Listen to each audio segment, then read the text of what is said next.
जयपुर में एसआई भर्ती को रद्द करवाने की मांग को लेकर धरने पर बैठे नागौर सांसद हनुमान बेनीवाल की राजस्थान के शूरवीरों पर की गई अमर्यादित टिप्पणी से राजपूत समाज में गुस्से का माहौल है। राजपूत शूरवीरों का अपमान करने पर राजपूत करनी सेना से लेकर मारवाड़ राजपूत सभा और राजपूत नेताओं ने हनुमान बेनीवाल को खूब लताड़ लगाई। जानते हैं हनुमान बेनीवाल की अमर्यादित टिप्पणी पर राजपूत समाज ने क्या कहा।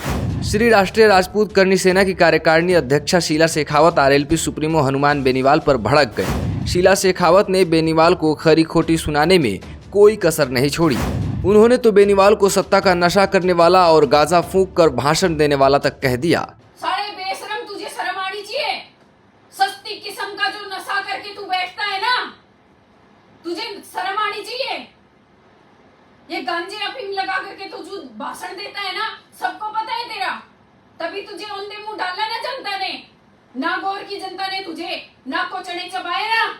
एमएलए का चुनाव हराया या नहीं हराया, अभी तू सांसद है, लेकिन आए दिनों में तू देखना, तू सांसद छोड़, तू मेंबर नहीं बन पाएगा किसी पार्टी का। कि मेरे समाज के बारे में, मेरे जो महान महापुरुष थे उनके बारे में एक दो कौड़ी का जो एमएलए का चुनाव हार गया, उसको इतना झटका लगा कि चुनाव के तुरंत बाद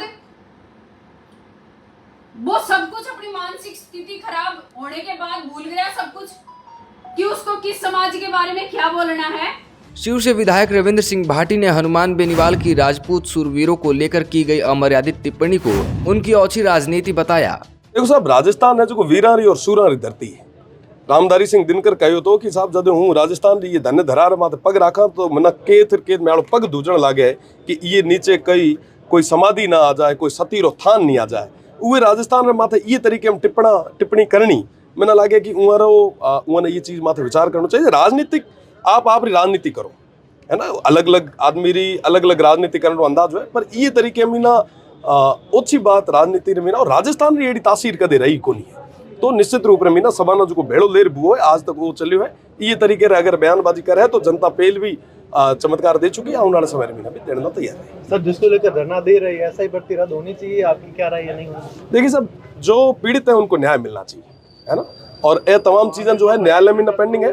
निश्चित रूप में ना जो सेलेक्ट हुआ है हमारे बारे में ना भी सोचना चाहिए, और अगर बहुत ज्यादा ही स्थितियां खराब है तो वीर माथा कठोर कार्रवाई भी होनी चाहिए। मारवाड़ राजपूत सभा अध्यक्ष हनुमान सिंह खांगटा ने भी हनुमान बेनीवाल को आड़े हाथों लिया। उन्होंने हनुमान बेनीवाल को लाशों का सौदागर कहा और बेनीवाल पर पैसे लेकर सेटलमेंट करने के आरोप भी लगाए। हिंदुस्तान की संस्कृति और राजस्थान की आन बान और शान की रक्षा के लिए अपना सब कुछ न्यौछावर कर देने वालों लोगों के प्रति, ऐसे शूरवीरों के प्रति, देशभक्तों के प्रति ऐसी अच्छी मानसिकता रखने वाला जो एक व्यक्ति संवैधानिक पद पर बैठा हुआ है, उसके बाद में यदि ऐसे अनगल बयान दे रहे हैं, मैं तो ये कह रहा हूँ कि ये कह रहे हैं कि इस तरीके के ओछे आरोप लगा रहे हैं, सौदेबाजी की बात कर रहे हैं। ये खुद बड़ा सौदेबाज है, ये बहुत बड़ा ब्लैकमेलर है। हर कोई गतिविधि होती है, ये एक तरह का, दूसरी बात बहुत दूर की, ये लाशों का सौदागर। मैं तो यहाँ तक कहता हूँ कि जहाँ भी कहीं ऐसी घटना होती है वहाँ ये सेटलमेंट खुद करता है और पैसे लेके सेटलमेंट करता है पीछे से, और राजनीति के अंदर भी सब जगह ये जाके पर्दे के पीछे जाके सेटलमेंट करता है। वहीं मारवाड़ राजपूत समाज के महासचिव केवी सिंह ने भी बेनीवाल की अमर्यादित टिप्पणी की निंदा करते हुए कहा कि बेनीवाल को इसका जवाब दिया जाएगा। हनुमान बेनीवाल का ये स्टेटमेंट निसंदेह बहुत ही खेदजनक और निंदनीय है। उनकी पर्सनल, जैसे मैंने कहा, पर्सनल कैपेसिटी में कोई कॉग्निजेंस नहीं लेते, लेकिन सांसद के रूप में अगर इस तरह का उन्होंने एक बयान दिया है, राजस्थान के सर्व समाज के ऊपर कि किसी में संघर्ष की क्षमता नहीं है, उनको विचार करना चाहिए कि उन लोगों के लिए बात कर रहे हैं जिनके बारे में सब लोग ये कह के गए राजस्थान रणबांकुरों की धरती है जहां पे जौहर और शाके हुए हैं।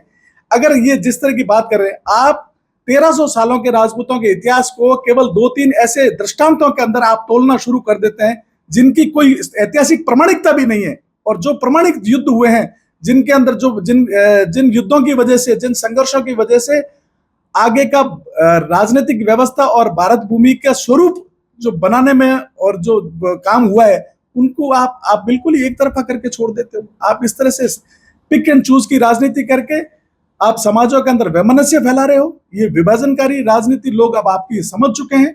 पिछले 4-5 सालों के अंदर जो राजनीतिक उनकी गिरावट हुई है, उसके पीछे कहीं ना कहीं कारण ये उनका मानसिक दिवालियापन ही है।